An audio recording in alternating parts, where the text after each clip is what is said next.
¿Me pueden indicar si la diapositiva cambia? Sí, doctora, buenas tardes. Sí, cambia. Ya. Bueno, entonces vamos a iniciar y en esta oportunidad vamos a hablar acerca de las manifestaciones cutáneas de enfermedades sistémicas. Entonces, en este caso vamos a tener que nosotros que recordar que la piel no solo es un órgano aislado, sino que debemos considerarlo como un sistema, ya que la piel muchas veces va a ser el reflejo de cambios que pudieran tener enfermedades internas. Entonces, nosotros vamos a ver que las manifestaciones cutáneas muchas veces son la única expresión de otros trastornos sistémicos e incluso de enfermedades oncológicas. Entonces, el conocimiento también de estas enfermedades nos va a ayudar mucho a nosotros a hacer un diagnóstico clínico que sea o un diagnóstico precoz.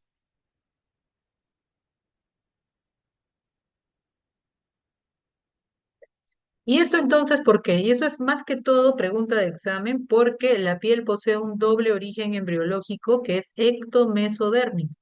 Por eso es que se relaciona con todos los órganos y sistemas y por eso en realidad puede ser una ventana para hacer diagnóstico de otras enfermedades. Además, hay que recordar que la piel es de fácil accesibilidad para poder hacer estudios, como por ejemplo biopsias.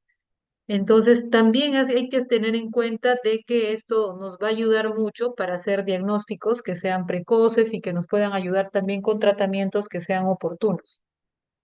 En este cuadro nosotros vamos a observar todos los temas que vamos a tratar el día de hoy. Vamos a hablar acerca de enfermedades y sus manifestaciones a nivel de enfermedades gastrointestinales, endocrinológicas, entre otros. Vamos a ir avanzando porque también estamos con el tiempo. Entonces, vamos a hablar entonces acerca de las manifestaciones cutáneas asociadas a enfermedades digestivas. Hay que recordar que las manifestaciones cutáneas asociadas a enfermedades gastrointestinales pueden clasificarse en específicas e inespecíficas y también reactivas o asociadas a otros síndromes hereditarios. No se olviden de eso. Entonces, las lesiones específicas en la piel reproducen en la piel el mismo acceso patológico que ocurre en el intestino. Por ejemplo, los granulomas de Crohn metastáticos.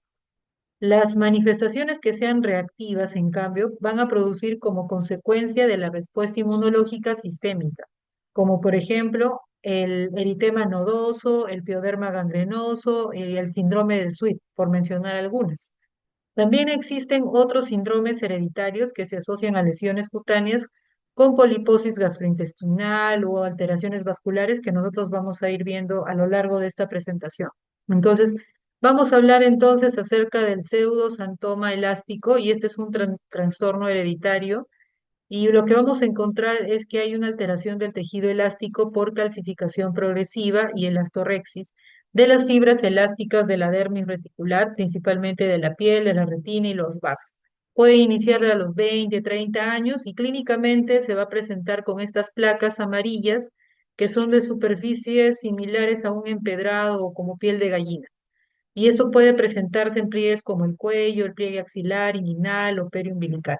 En esta imagen, por ejemplo, que es más cercana, podemos ver mejor la placa que simula un empedrado. En esta otra también, a nivel axilar, a nivel de la fosa poplitea. Vamos a continuar.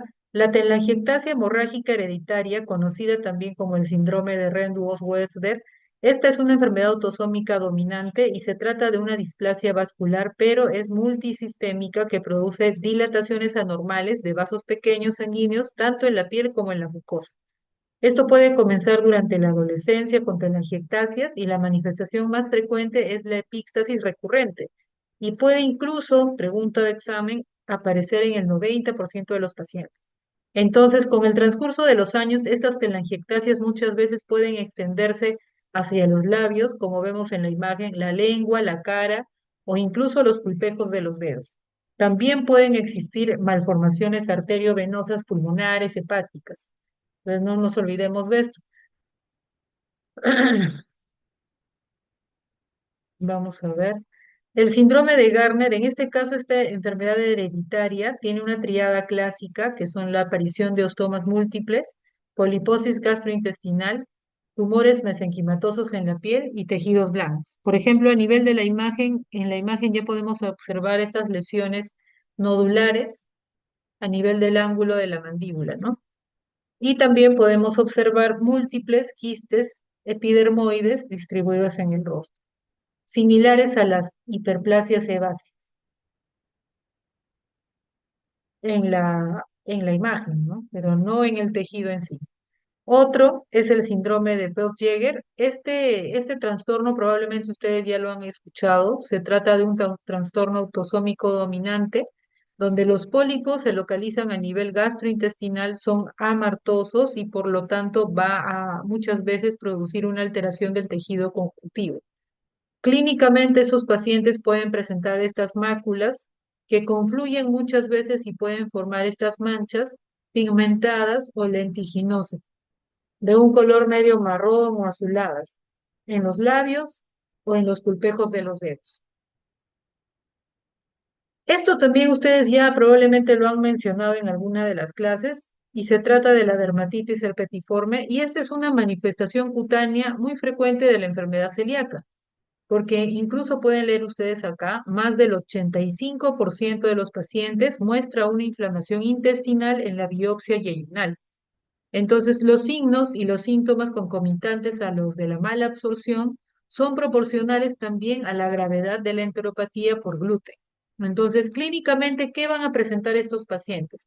Van a tener pápulas y vesículas eritematosas agrupadas, sobre todo en las superficies extensoras de los antebrazos, codos, rodillas, glúteos. Es decir, en donde está cercana al hueso. ¿Entienden? Entonces no se olviden de eso. Eso puede ser una pregunta de examen. Y la histología clásica, vamos a ver nosotros, que es una ampolla a nivel de la membrana basal, con neutrófilos intrapapilares y la inmunofluorescencia va a detectar depósitos de IgA granular en las prolongaciones de las papilas de la dermis, así como las que vemos acá. Por ejemplo, acá vemos un paciente que tiene múltiples vesículas que están agrupadas sobre un fondo más eritematoso a nivel de los codos. También vemos la histología en este caso, ya nos está mostrando una ampolla, no se olviden, subepidérmica asociada a la acumulación de neutrófilos en las papilas dérmicas. Ahora, cuando hablemos acerca de la enfermedad inflamatoria intestinal, esta comprende la enfermedad de Crohn y también la colitis ulcerosa. Vamos a ver que se estima entre el 10-15% de los pacientes pueden presentar manifestaciones cutáneas y pueden clasificarse en específicas y también en inespecíficas. Las lesiones cutáneas en este caso van a presentar, las lesiones que son específicas presentan granulomas que son similares a los que se encuentran en el intestino y son más frecuentes a las que están asociadas en la enfermedad de Crohn. Pueden aparecer alrededor de la boca, región perianal, etcétera. Entonces, cuando se encuentran a distancia, se utiliza el término de Crohn metastásico, aunque, recuerden, no se trata de una metástasis tumoral. Y la manifestación, en este caso inespecífica o reactiva, pregunta de examen, incluyen al eritema nodoso, pioderma gangrenoso, síndrome de Sweet y las lesiones aftosas. Muchas de esas lesiones también se correlacionan con la actividad de la enfermedad. Entonces hay que tener en cuenta eso. Vamos a pasar a hablar entonces acerca del eritema nodoso. Y en este caso vamos a ver nosotros que, a ver acá, que la clínica del eritema nodoso se van a presentar como lesiones nodulares, subcutáneas, dolorosas, con color rojo, púrpura, que pueden medir incluso hasta 5 centímetros de tamaño y predominan en las zonas de los miembros inferiores y es muy frecuente en pacientes del sexo femenino. Si bien es cierto, esto es autolimitado, hay que recordar que puede coincidir con la actividad de la enfermedad inflamatoria intestinal. ¿Ya? Entonces, esto va a mejorar con el tratamiento subyacente de la enfermedad. Entonces, entre las opciones de tratamiento incluyen elevación de piernas, medias de compresión, analgésicos y medicamentos antiinflamatorios. Ahora, la enfermedad grave también es poco común, pero al presentarse una mujer con estas lesiones, nosotros tenemos que empezar a investigar si quizás esté asociado a la enfermedad inflamatoria intestinal. ¿Ya?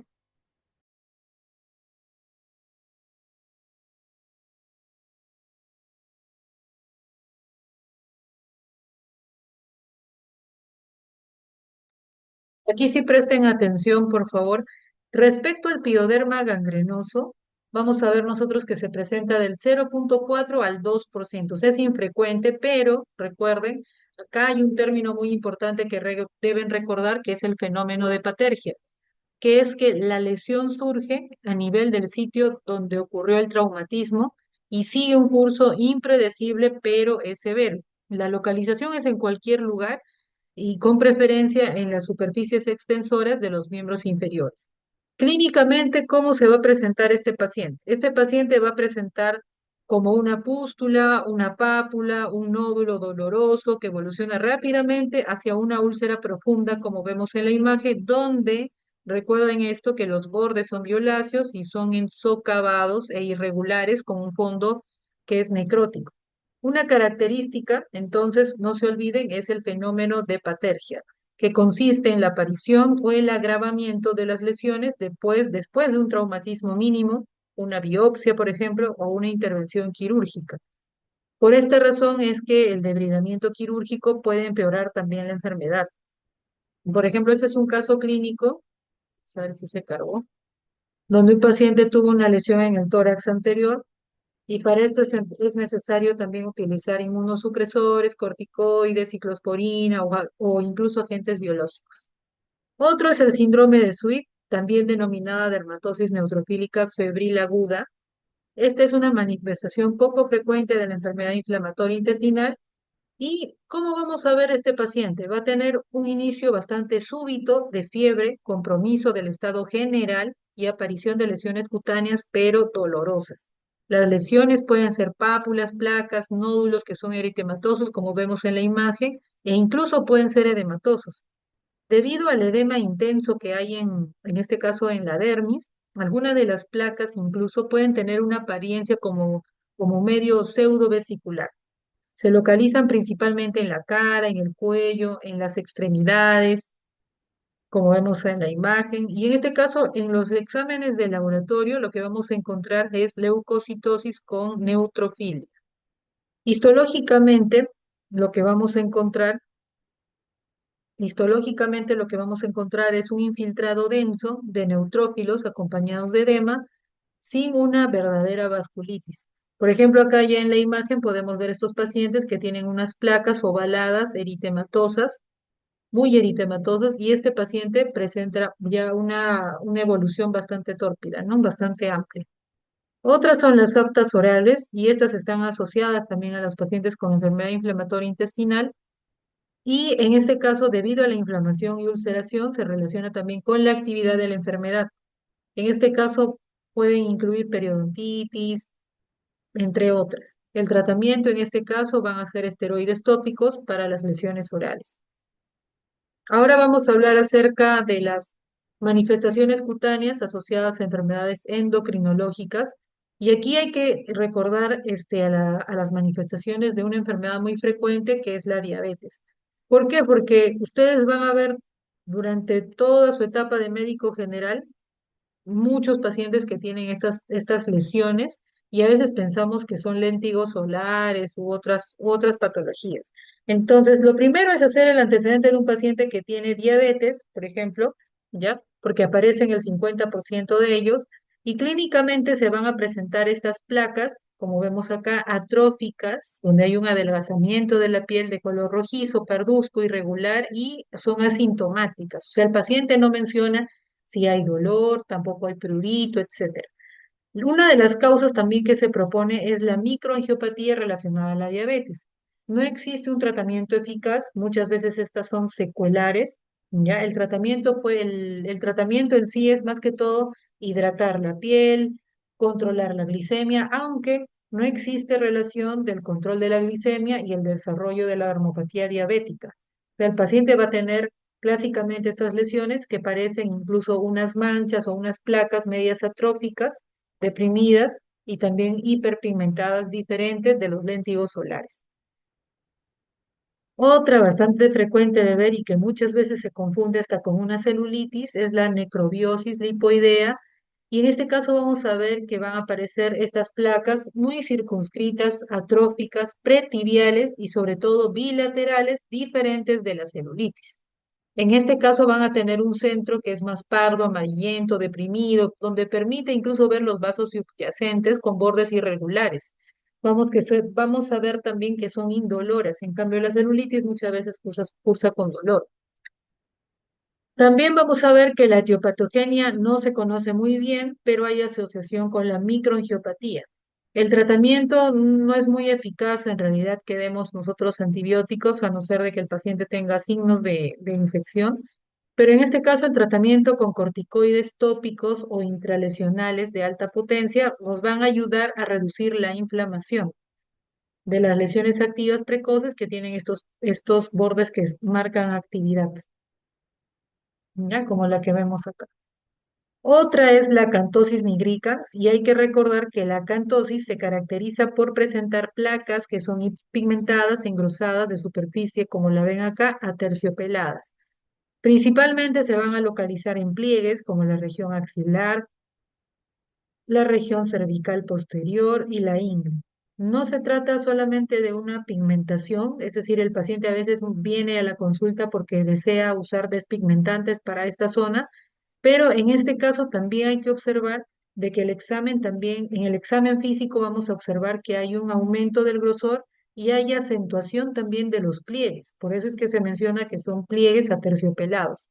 En la fisiopatología lo que vamos a observar es que hay resistencia a la insulina. Esta resistencia a la insulina produce una hiperinsulinemia que es compensatoria.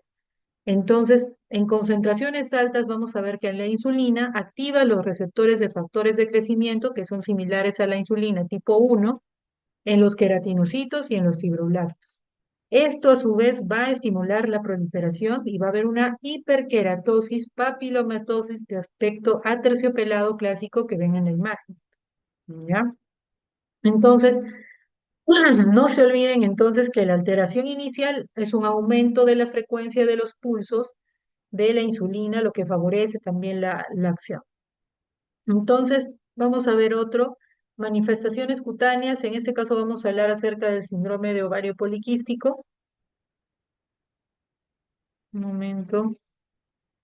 En este caso vamos a ver que el síndrome de ovario poliquístico se debe a que hay un exceso en este caso de andrógenos, en donde va a haber una hiperplasia de la suprarrenal congénita y puede cruzar a veces también con tumores ováricos o suprarrenales. Entonces, la característica de este paciente es que va a tener un hiperandrogenismo y anovulación crónica, en ausencia de una patología hipofisiaria también o suprarrenal. Entonces, el estudio de este paciente va a requerir también, por ejemplo, dosajes de prolactina, testosterona, entre otros. En la fisiopatología, lo que nosotros vamos a ver es que la alteración inicial va a ser un aumento de la frecuencia de los pulsos, en este caso hormonales, que favorece la producción o la secreción, por ejemplo, de la hormona luteidea sobre la hormona folículo estimulante. Entonces, aquí lo que vamos a tener en cuenta es que este paciente va a cursar con hirsutismo, acné, alopecia androgénica y acantosis nigricans. Entonces, ¿qué es lo que vamos a observar en la imagen? Nosotros lo que vamos a ver aquí son las principales manifestaciones cutáneas de un hiperandrogenismo, especialmente en pacientes con ovario poliquístico. Vamos a ver que el paciente presenta, por ejemplo, alopecia androgénica femenina, en donde va a haber una disminución de la densidad capilar con un ensanchamiento de la raya media, como ven ustedes, pero si se dan cuenta, hay una preservación de la línea frontal. En la otra imagen, por ejemplo, vamos a ver este paciente que tiene hirsutismo, aumento del vello, evidenciado por un crecimiento excesivo del vello terminal en las zonas andrógeno dependientes, acompañados también, si observan bien, de un acné que presenta lesiones inflamatorias. ¿Ya? Finalmente, en la imagen inferior vamos a ver lo que ya habíamos mencionado, que era una acantosis nigricans de la región posterior o del cuello. Este es un marcador cutáneo de resistencia a la insulina, alteración metabólica, que también se acompaña a este síndrome poliquístico, ¿no? Ya lo habíamos mencionado. Dentro de las manifestaciones cutáneas, ay, dentro de las manifestaciones cutáneas del hipertiroidismo se observa principalmente en la enfermedad de Graves, aunque puede también deberse al bocio multinodular tóxico, adenoma tóxico, entre otros. El diagnóstico se va a confirmar con la determinación de la TSH que se encuentra suprimida y de la T4 libre que generalmente está elevada. No se olviden de eso. Desde el punto de vista dermatológico, ¿qué es lo que hay que resaltar? Que el aumento de las hormonas tiroideas, por ejemplo, va a generar un estado hipercatabólico. Entonces, lo que vamos a ver, perdón, hipermetabólico, lo que vamos a ver es un paciente que va a venir a la consulta porque presenta la piel cálida, húmeda, bastante suave, pero puede cursar con hiperhidrosis, eritema de la palma de la mano, adelgazamiento difuso también de la hebra capilar o del cabello. Además, también van a haber manifestaciones específicas de la enfermedad de Graves, ¿no? Como el mixedema pretipial, como la acropaquia tiroidea, ambas de origen autoinmune, ¿no? Y se alteran también vamos a ir viendo las alteraciones a lo largo de la imagen. Entonces, por ejemplo, acá vamos a ver este paciente que va a tener una alopecia androgénica. También vamos a ver nosotros que va a haber, por ejemplo, un eritema palmar, va a haber también un adelgazamiento difuso del cabello y también vamos a ver acropaquia. También el vitiligo puede presentarse en estos pacientes y el otro es la dermopatía tiroidea. Así como había una dermopatía diabética, también hay una dermopatía tiroidea. Ocurre en el 4% de estos pacientes que tienen enfermedad de Graves, se localizan en la región de la tibia, región anterior y dorso de piel, de pies, vamos a encontrar pápulas, nódulos, color rojo, y el tratamiento también son corticoides intralesionales. Respecto al hipotiroidismo, se produce principalmente por la tiroiditis de Hashimoto, que es una enfermedad autoinmune, o también por deficiencia de yodo. Clínicamente, ¿qué vamos a ver? Clínicamente, en realidad, las manifestaciones muchas veces son inespecíficas, por lo que el diagnóstico va a requerir que se haga una determinación de la TSH y de la T4 libre. Entonces, en el hipotiroidismo subclínico vamos a encontrar la TSH incrementada con una T4 normal. Mientras que en la tiroiditis de Hashimoto es poco frecuente encontrar anticuerpos antitiroideos. Entonces, respecto a dermatología, ¿qué es lo que nosotros tenemos que mencionar? Es que el paciente va a tener una piel fría, seca, áspera, moteada, además de que puede tener, por ejemplo, pérdida del tercio distal de las cejas, de la cola de la ceja, macroglosia, mixedema, cabello grueso, pero quebradizo. Entonces, eso es lo que vamos a mencionar. Entonces, para que recuerden para el examen, paciente con hipotiroidismo presenta piel fría, áspera, mixedema, más pérdida del tercio distal, lateral de las cejas y cabello grueso quebradizo. ¿Ya? Entonces, esto junto con los exámenes de laboratorio nos van a ayudar. Aquí vemos la cerosis, ¿no? Dentro de las manifestaciones cutáneas asociadas a las enfermedades del sistema nervioso central. Vamos a mencionarlas un poquito más veloz, porque ustedes probablemente ya lo han hecho incluso en neurología, es la neurofibromatosis tipo 1. En este caso vamos a ver lo clásico, que son las manchas café con leche, que son desde el nacimiento. También vamos a ver a las pseudoefélides axilares, como las que vemos en la imagen, que son unas máculas hiperpigmentadas ovaladas, o también en la región inguinal. Pero cuando se localizan en la ingle, se denominan signo de Crohn. Y los neurofibromas al final también de la infancia. A nivel del sistema nervioso central, vamos a ver que esos pacientes pueden desarrollar incluso tumores. ¿Ya? Y las complicaciones hasta en el 20% puede desarrollar en la infancia, por ejemplo, neurofibromas, plexiforme y escoliosis. ¿Ya? Entonces vamos a ir observando. En la esclerosis tuberosa, vamos a ver nosotros acá, también conocida como enfermedad de Burnibe, este es un síndrome neuromucocutáneo de herencia autosómica, donde vamos a ver que se caracteriza por el desarrollo de amartomas en múltiples órganos debido a la alteración en la regulación del crecimiento celular. Entonces, clínicamente, ¿qué lesiones vamos a ver en la piel? Las lesiones más frecuentes van a ser los que vemos en la imagen A, los angiofibromas faciales, ¿ya? Que es, en este caso vamos a ver múltiples pápulas rosadas o eritematosas distribuidas de forma simétrica en la región centrofacial. Y en la imagen B vamos a ver una placa fibrosa, como la que vemos.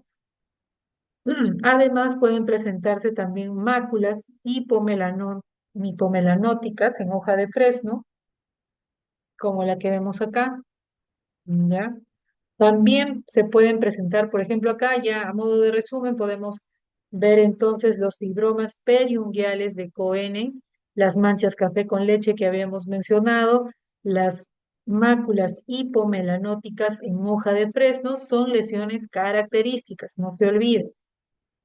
Otro es el síndrome de Struve-Weber, y en este caso vamos a ver que este es el tercer síndrome neurocutáneo más común que se presenta en los pacientes con manifestaciones neurológicas, que puede cursar con convulsiones atónicas, tónicas o mioclónicas. Respecto a las manifestaciones cutáneas, vamos a ver que se trata de lesiones como que van a expresar una malformación vascular, porque vamos a encontrar que hay capilares que son dilatados, pero limitados o delimitados hacia la dermis. Entonces, con los años, la mancha en vino porto o nevus flammeus va a aumentar la dilatación de las paredes de los vasos y aparecen dilataciones exofíticas similares a las moras en la etapa adulta, ya en este caso, ¿no? Pero al inicio lo que vamos a ver es la mancha en vino porto o nevus flammeus en el síndrome de Stroh-Weber. La localización va a ser en el área del nervio trigémino. Y va a haber también una hipertrofia gingival, como en esta, ¿no? Vemos la distribución entonces en estos pacientitos de la mancha de vino porto a nivel de de la rama del quinto uno, quinto 2 y quinto 3. Respecto a las manifestaciones de enfermedades reumatológicas, nosotros vamos a ver una muy frecuente que es la dermatomiositis, que tiene muchas variedades respecto a manifestaciones cutáneas. La dermatomiositis es una enfermedad autoinmune que pertenece al grupo de las miopatías inflamatorias idiopáticas, en donde su rasgo distintivo va a ser el compromiso muscular y las manifestaciones cutáneas que son claves. En este aspecto es importante mencionar que en muchos pacientes la lesión de la piel puede preceder a la debilidad muscular, por lo que en este caso es importante hacer un diagnóstico oportuno. Entonces, clínicamente, ¿cómo va a venir este paciente? Este paciente va a venir con lesiones patognomónicas como las pápulas y el signo de Gotro, que se localizan en las zonas extensoras de las articulaciones, y entre las lesiones también vamos a encontrar, perdón, por ejemplo, el eritema en heliotropo, como el que vemos acá. Ya las pápulas de Gotron se ven en la imagen A. Vamos a ver el signo del chal en B. También vamos a ver, por ejemplo, las manos de mecánico. Y el síntoma principal es el prurito. Entonces, en la imagen de la paciente vemos en el rostro un eritema tanto en párpado superior como en párpado inferior, es decir, el eritema en heliotropo. ¿Ya? También vamos a ver las pápulas de Gotro, nuevamente lo mismo. También vamos a ver la funda de pistola, que es una lesión también que podemos ver en la región lateral de los muslos. También vamos a ver el signo del chal, como lo que vemos en la imagen del tórax posterior, ¿ya? Esas son las que vamos a ver. Entonces, ¿qué perlas podemos rescatar de acá? Pápulas de Gotro, signos de Gotro, muy característico el eritema en heliotropo y el signo del Chac. Siempre recordar, en este caso, la dermatomiositis del adulto y buscar también un cáncer oculto porque puede ser una manifestación paraneoplásica, por ejemplo, de ovario, pulmón, mama, colon, entre otras. Otra enfermedad bastante frecuente y florida de ver y muy extensa de ver, porque no es que vamos a abarcar todo acá, sino que va a ser un resumen, es del lupus. El lupus, ustedes ya saben que es una enfermedad inflamatoria del tejido conectivo donde hay una variedad de lesiones. Entonces, en este caso, desde un punto de vista dermatológico, las lesiones pueden ser la primera manifestación de la enfermedad y variar desde formas leves hasta lesiones que son muy extensas asociadas a la actividad sistémica. Entonces es importante diferenciar manifestaciones específicas que presentan también hallazgos histopatológicos de lupus y se clasifican en lupus cutáneo agudo, subagudo y crónico. Y de las manifestaciones inespecíficas, como por ejemplo la vasculitis, el livedo radicularis, el fenómeno de Raynaud, que no son solamente exclusivas de lupus, pero nos pueden orientar a la actividad de la enfermedad, pero también el pronóstico de la enfermedad. Entonces, por eso es que es importante esta clasificación, por lo que yo les estaba mencionando, ¿ya? Esto va a resumir básicamente las manifestaciones cutáneas, pero en este cuadrito nosotros vamos a observar, esto resume la clasificación de las manifestaciones cutáneas en el lupus. ¿Ya? Entonces, las lesiones vamos a clasificarlas acá como el lupus eritematoso cutáneo agudo. En este caso puede ser localizado o generalizado. El lupus eritematoso cutáneo subagudo, que se puede presentar con lesiones que tienen una configuración anular, pápulo escamoso, en donde también incluyen patrones mixtos, y el lupus eritematoso cutáneo crónico. Acá sí es mucho más amplio. Entonces vamos a ir hablando a medida que vamos avanzando las diapositivas. Respecto al lupus eritematoso cutáneo, en este caso el localizado, vamos a ver nosotros que el paciente clásico va a presentar una erupción malar en la región malar, como en alas de mariposa. Puede tener un edema malar, nasal, pero respeta el pliegue nasolabial y es inducido por la luz ultravioleta. Entonces, pero ¿qué pasa? Ante la exposición o ante la fotoexposición que sea intensa, muchas veces puede cursar incluso con ampollas, como los que vemos acá. ¿Ya? Y en el caso del lupus cutáneo, lupus eritematoso cutáneo generalizado, a diferencia de este que es localizado, va a tener una erupción o un eritema maculopapular que va a afectar sobre todo a las zonas extensoras, a las zonas que están más expuestas, por ejemplo, al sol. ¿Ya? Entonces, las lesiones pueden ir respecto al lupus cutáneo subagudo, desde lesiones pápulas o pápulas eritematosas pequeñas y ligeramente descamativas, y pueden evolucionar incluso, y pueden evolucionar hasta evolucionar hasta placas psoriasiformes, o sea, como un síndrome pápulo escamoso, o placas también eritematosas anulares con un aclaramiento central, es decir, van a tener configuración. Entonces, ahora vamos a ir viendo, por ejemplo, en este caso vemos un paciente que corresponde a las lesiones más generalizadas, donde se observa eritema macular en la región del escote, la zona que está clásicamente fotoexpuesta, y estas lesiones aparecen después de la exposición solar y reflejan también la actividad inmunológica de la enfermedad. Otra, vemos un paciente, por ejemplo, que no solamente cursa con estas placas eritematosas, sino también cursa con vitiligo, ¿ya? Vamos a hablar entonces acerca del lupus cutáneo discoide clásico. En este caso vamos a ver que este paciente va a tener, por ejemplo, eritema, telangiectasias.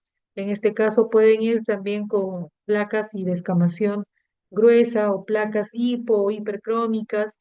En este caso pueden ser muchas veces únicas o múltiples y se localizan muchas veces en zonas que son fotoexpuestas. Entonces, cuanto más extenso y por debajo del cuello sea en este caso la enfermedad, hay más riesgo de desarrollar una enfermedad que sea sistémica. Muchas veces vamos a ver que cuando estos pacientes se curan, pueden dejar incluso cicatrices.